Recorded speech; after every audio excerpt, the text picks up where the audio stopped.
Let me see which microphones are default at the moment. There we go. Good. Snowball. Anyway, I have an alarm from my sister's room, so I've got to go take care of some albuterol, okay? So just hang on while I go take care of this, and I'll be right back. Life in the day in the life, all right? Just another day in the life. Here we go. Close out a couple of things I don't need over here.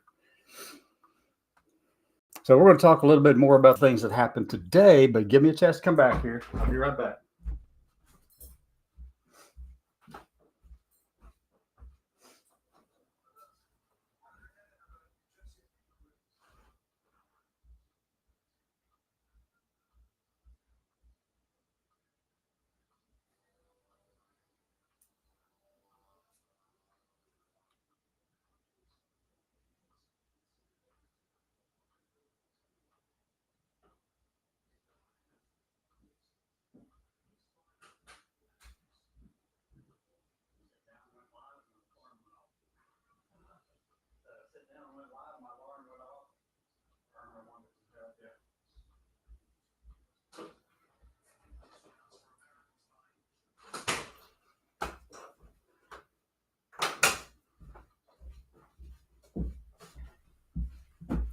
Okay, everyone, thank you. I had to get some albuterol from my sister.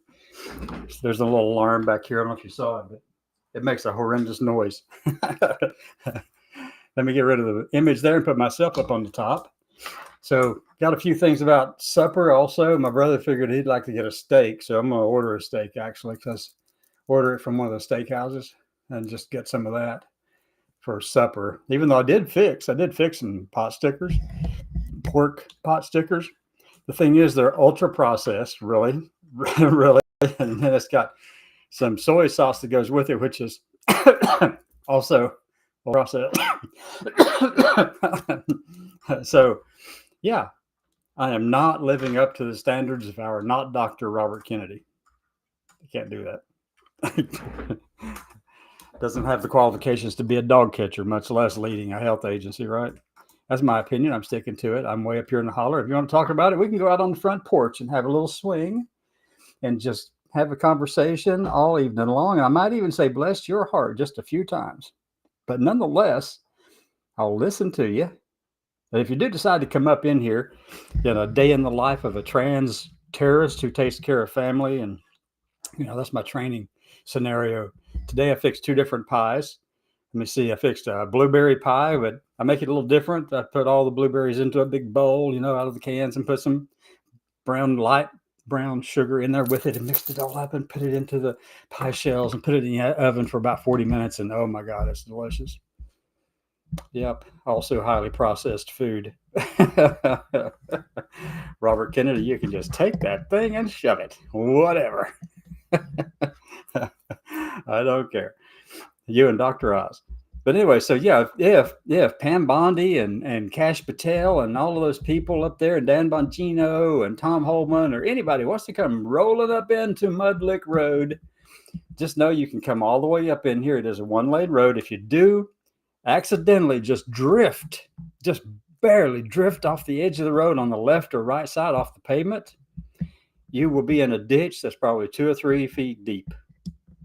And you'll have to have a record to get yourself out of it. You had better be paying attention to this road up through here. I mean, you cannot drive on this road and be distracted. This will test your ability to focus coming up this paved road. Those ditches are like that in places or more. They are, I mean, it's crazy.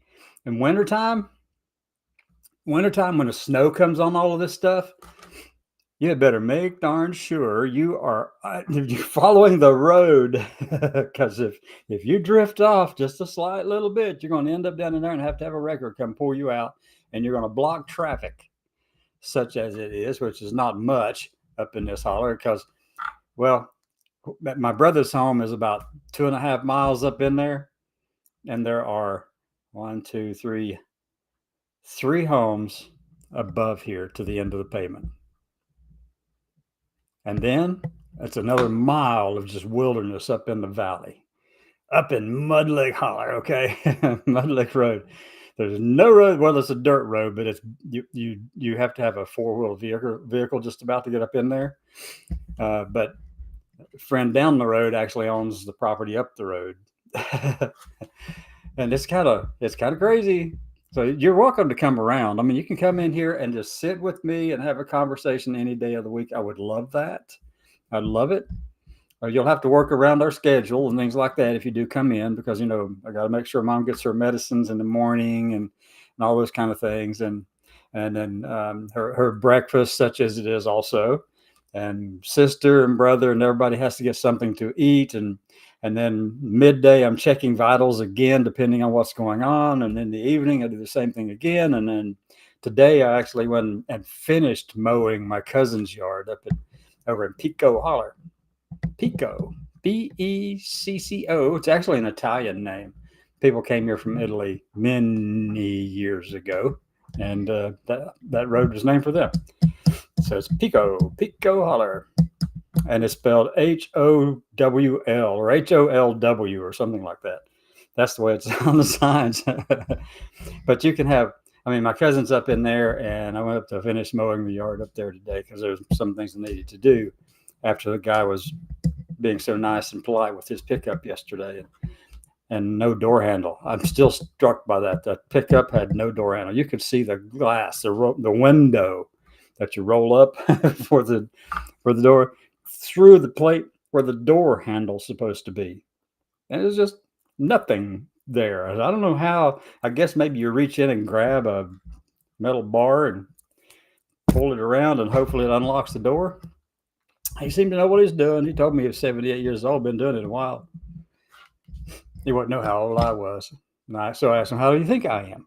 And he goes, I don't know, 50s, somewhere in the 50s. And I said, well, that's such a sweet thing to say, but I'm 66.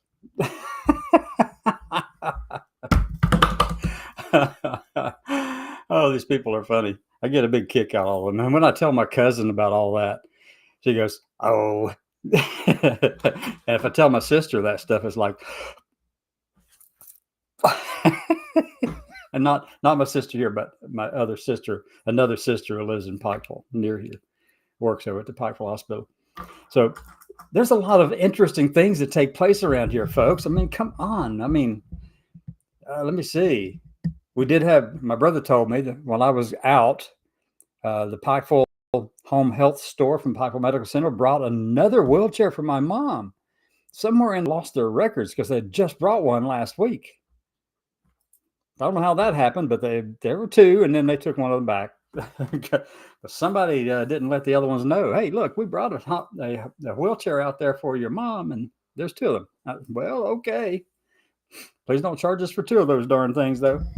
So, yeah, I mean, that's a lot of what goes on today. And let me see. I had a conversation also today with my mom's Humana insurance nurse. They call every week or so right now because mom just got out of the hospital last week and a lot of things going on. But they call every week or so just to check and things. And then the physical therapist also came by just after I got off the phone or after I did my midday show today. So the physical therapist comes by, and she's really funny, a sweet lady, sweet person. We just have all kinds of conversation today. It was all about food, and I'm fixing. And my brother actually said something about all she does is just fix peanut butter pies for people over at the hospital, which I do at the clinic where my sister is the phlebotomist over there. So yeah, they asked for one. And two and three and more.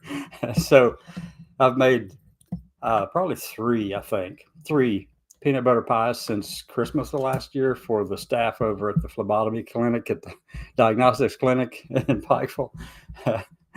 They're good though. But anyway, Gideon mentioned that today. And so what do? I make a blueberry pie and put that in the oven for about 40 minutes and, put the egg wash on top of it. Oh, so good. And then I made a peanut butter pie, which I'm not really too thrilled about. It's a little bit grainy, which means I probably put too much powdered sugar in there and it coagulated like blood. No, I didn't mean to quite that word for it, but it kind of got lumpy kind of stuff with the sugar. It's probably too much sugar. That's what I think. Some of these things you can go with just, off the cuff. And then she told me how you can make some peanut butter candy too that her dad used to make. I've never heard of this.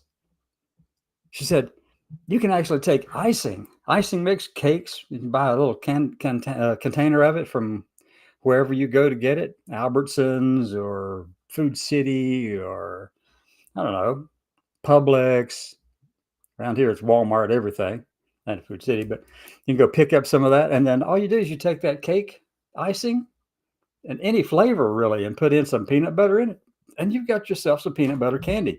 Now, it's not like I need those things. And it's not like, mom is diabetic, but I've been pretty good about keeping it under control mostly. There are times when it gets out of whack, but I'm not afraid to let her have something sweet if she wants it and not in large quantities or anything like that. But she did take a bite or two of the peanut butter pie today. But like I said, I wasn't real thrilled with that one. But anyway, we've got that. And then, so I'll go finish up mowing at my cousin's and we're chatting. And I'm just really tired and exhausted because I've been awake since like 3:30 in the morning today. And I can't just go back to sleep. My mind goes zoom and it just takes off. And then on top of that, the Walpo article is out here. I mean, all this stuff is just happening and happening and happening. I got the Washington Post article. And if you haven't seen it, it's pretty cool, So Casey Parks did a really great job putting all that together. She made me look so darn good. And I don't know how she did that. But she really worked for a good over a week, more than a week, probably 10 days or so, putting all this together, doing the interview stuff, pulling stories together, getting engagement from all of her editors and people like that. And then they let me do a video thing that was attached to it above the comment section. There's the comments from me directly. So if you go over there and find that Walpo, the Washington Post article, it was published on Sunday, and I'm trying to find it over here now. I know I had it up here a minute ago, but you just go look for me over there. You can find it. Let's see who's watching right now. Jamie. Did you say, let me see. Did you say you have a swing or take a swing?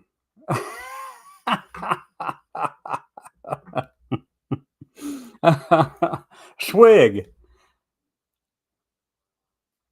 Were you saying swig? SWING?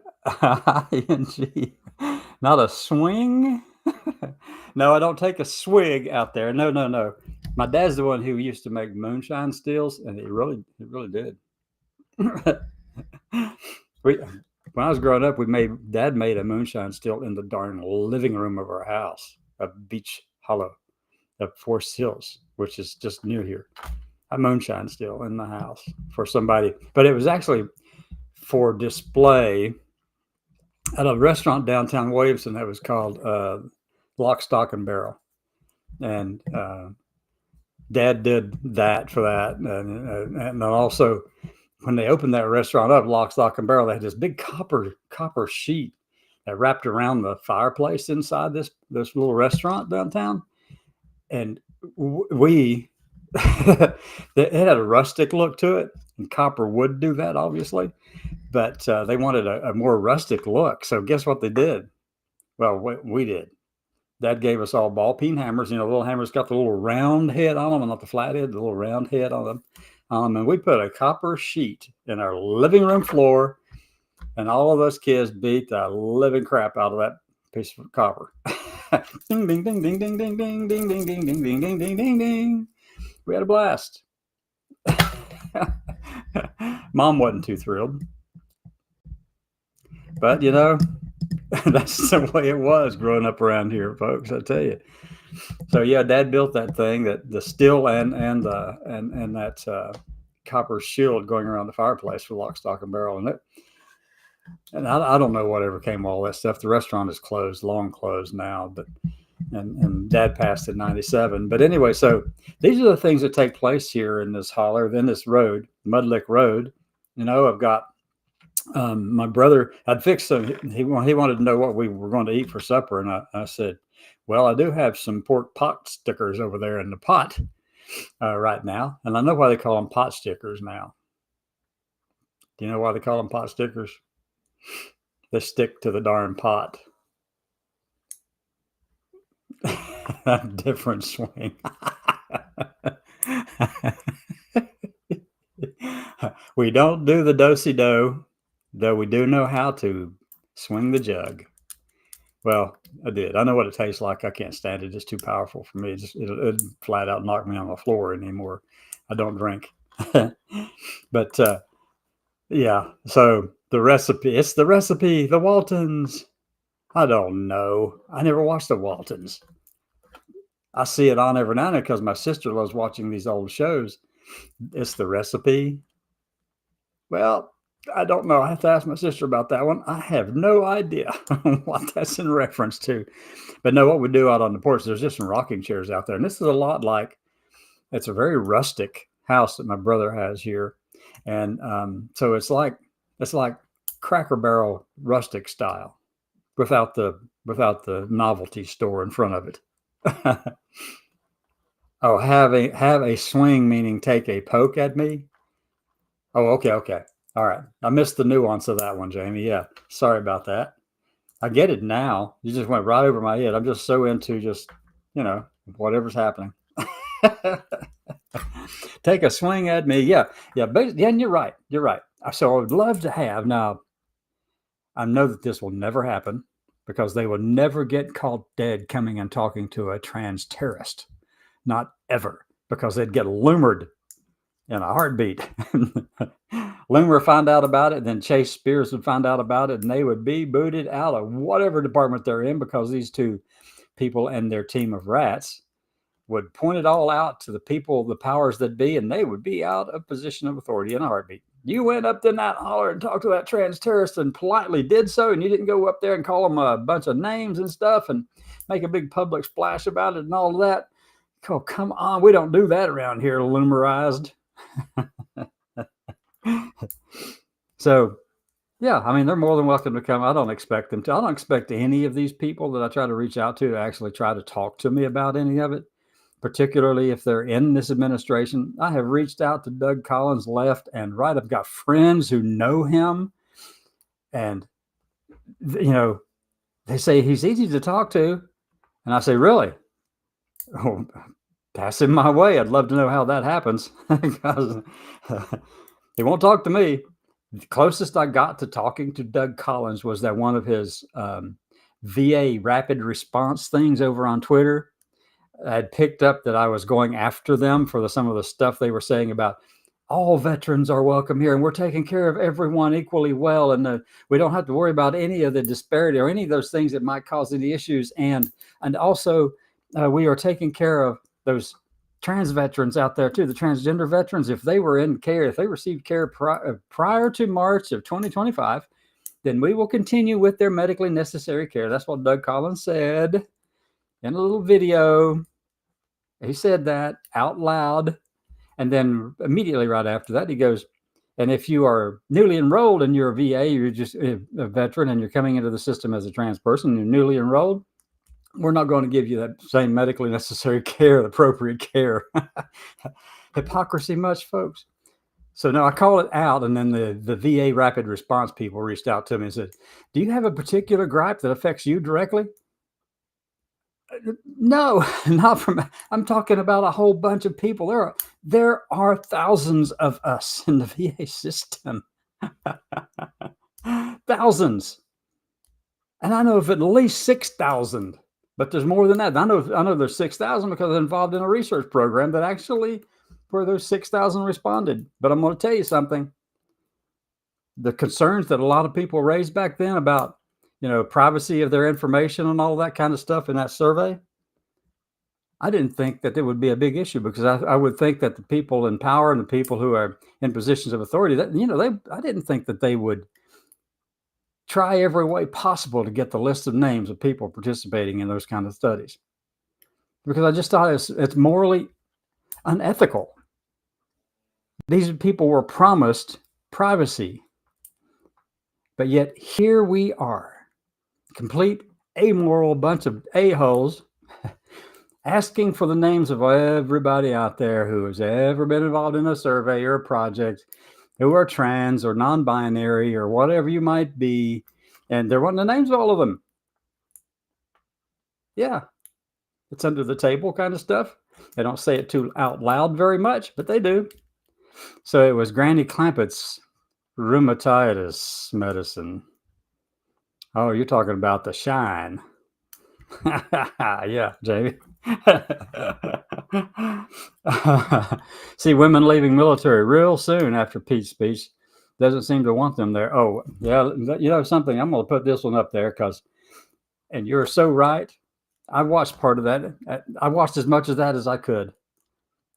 And it was just, you ever been to a pep rally at a high school or freshman in college and you were sent to the pep rally and you're told to bring all of your gear and everything with you because we're going to be cheering on the new boss.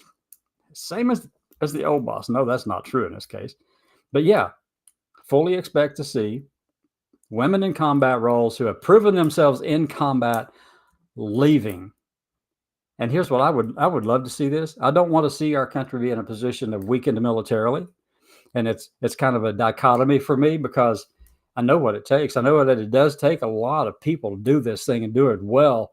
And you have to be able to trust those people to do it right. But here's what every single flag and general officer at that meeting today in Quantico, I would have loved to see them all stand up in unison and march out. Because Hegseth, he's sophomoric, folks. Come on. Jeez. And then talking all about the men, the manly men. He has a problem with women. Really? He does. He's got to have a problem. When he first showed up at the Pentagon, who was his shadow at the Pentagon? His wife. Who was tied in on his signal comments? His wife and his brother. I don't know if it was just he was trying to prove something to them, or they thought that maybe some of those sexy officers over there who were female would try to brown nose with him too much. And they know that he's really weak like that. She does. Yeah. Yep. Yes, absolutely. That's exactly correct. He does not, he is so afraid of his own weaknesses that he overcompensates in other directions. But, I don't want to psychoanalyze the guy at all. I don't want to go down that road. I could, I won't. It's disappointing to watch what happened today. Rollback of everything that made our military. Well, we did lose a few times, that's for sure. Yes, we had some problems. We sure did. We had some problems. Let's be honest about that. But it wasn't because you had trans people in there. It wasn't because you were focused less on color blindness. And, Hegseth talks a big game about color blindness and, gender neutral and, promoting people based on merit. Well, he's the one who actually violated those principles when he kicked out all those trans people who were actually very successful, very smart. They were causing no problem. They were no issue with anyone in the military at all. They were doing their jobs, doing it well, all around the planet. If anyone should have been kept based on gender neutral, and merit and color blindness, it's those people. But no. It's an ideology that he's promoting. We all know that. He was down there. You know why that meeting took place today? This is my opinion. The meeting at Quantico took place today because he was sizing up all of those officers there. He wanted to look them in the eye and be able to determine whether or not they were people he could trust to do what he wants. And if they're not, well, he told them, get out of the way, resign now. Trump said the same thing. Expect the purge, folks. Women in the military, I'm kind of torn. Should they go or should they stay? Well, I think for the women, our general officers and flag officers and other combat people who are female and whatever, they probably ought to stay and then let all the men resign.